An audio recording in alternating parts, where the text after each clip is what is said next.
Someone asked me the other day, what would you do, James, if you started reselling today? So imagine it's day one as a reseller. What would you do differently? What have you learned in the close to 4 years you've been doing this? And at first my response was very much a case of, I probably wouldn't change anything. I think it's all part of the learning, it's all part of the journey, the goods, the bads, the ugly. And I stand by that a little bit, but then I started to actually think about, what if that opportunity came up? What if someone was to buy out my whole store for the eBay listing value and I had that money to redeploy and to start again brand new? So I've been thinking a lot about this, and I started as an everything seller. I moved on to being more of a niche seller.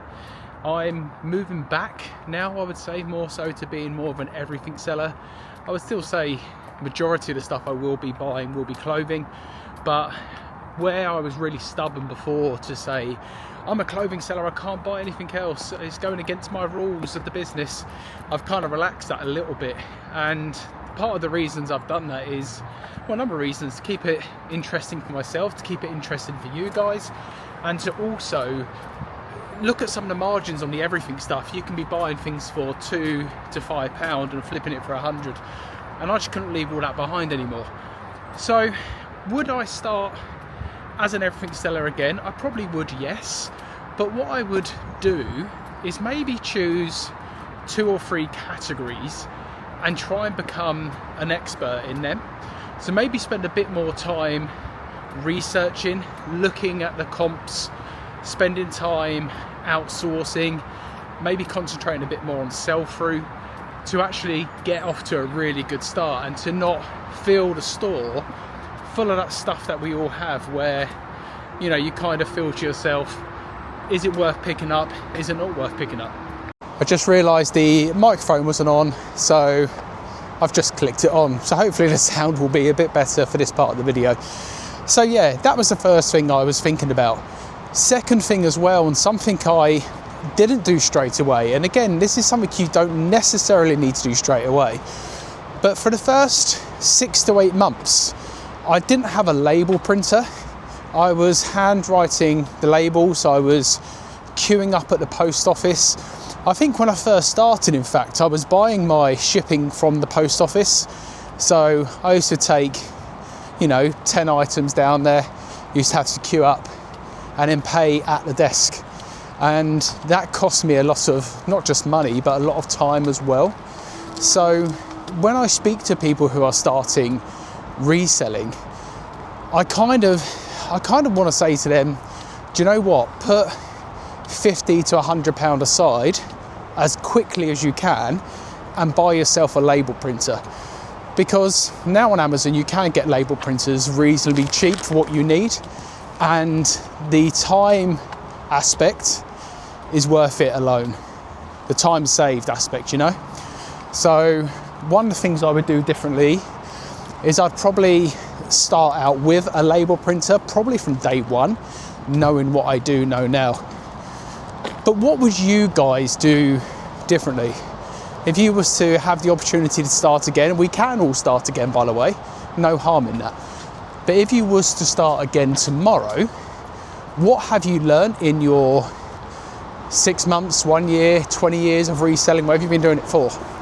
And what would you recommend for maybe someone brand new to start with? I'm going to discuss this a bit more after the bridge.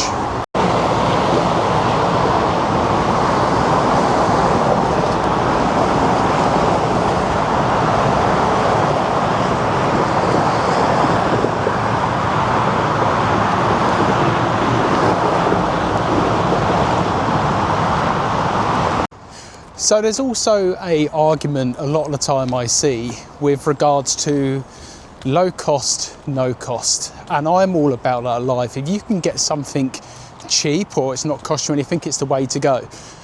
But if I was to start again, I would also probably spend a little bit and invest a little bit of money in the actual setup of the store itself. So I'm talking about the SKU system, I'm talking about the box method that I use already. And yes, you can go out and source the boxes for that kind of thing.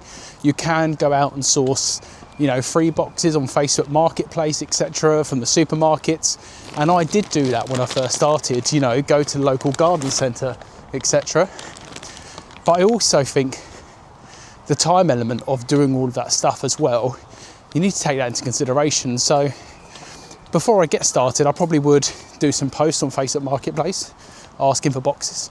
I probably would think about the strategy a bit more when it comes to the SKU system. But I would also not be scared to, if you need to go and buy 100 boxes to get yourself started, or need to go and buy multiple poly bags, etc., just to make it easier for yourself. So I think when I think about this as well, sometimes not investing money is a good way, but it could slow your business down. Other things I was thinking about as well, with regards to, again, like niching and stuff, I think the effort into research, I definitely did not put into at the start, and I think that's where I made many mistakes. And another big thing for me thinking about this is there's so many different business models out there, good, bad, ugly, stuff that I look at and it wouldn't work for me, stuff I look at and inspires me, parts of things that inspire me, parts of things that don't inspire me. And I think the most important thing is to, and I've mentioned this before, do what works for you. I think that's super important, to actually look at your business, look at your model, look at your schedule, look at the time you have to put into it, and take inspiration from the people you want to take inspiration from. But don't fall into the trap of comparing yourself to other people in different situations. So maybe spending a bit more time with a business plan before I get started. And with that as well, before you get started, you can start the reselling business with zero. I think I started this with £50 or so, but I did have, you know, a fair bit of money saved away from redundancy. But if I was to do it again from day one, I would probably do it alongside another job for the first 6 months to a year at the level, you know, I'm probably doing it now, to be honest with you, and put in that time to do it that way. And again, this is just stuff that I've considered if I was to start brand new. Just let people pass, no worries, mate. So yeah, what about you guys? What would you do differently? Would you do anything differently? Would you do everything the same as it was? Or, yeah, what's your thoughts? I'm on a bit of traffic here. It's a bit of a queue in front of me, so we're going to go a bit slower.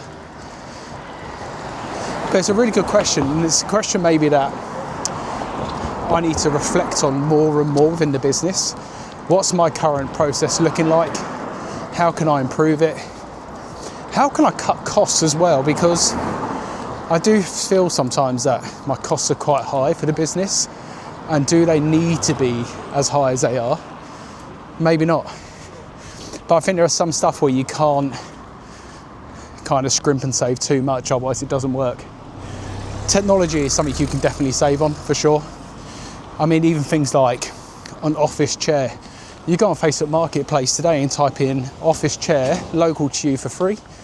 You'll probably have about 10, 15 options where people are trying to get rid of the chairs. So you don't have to spend money, but just consider your time when thinking about whether to spend the money or not, would be my suggestion.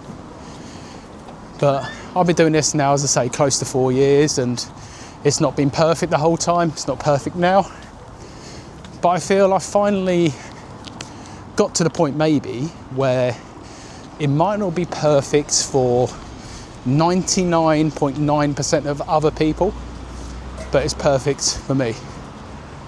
Let me know your thoughts on this. See you very soon.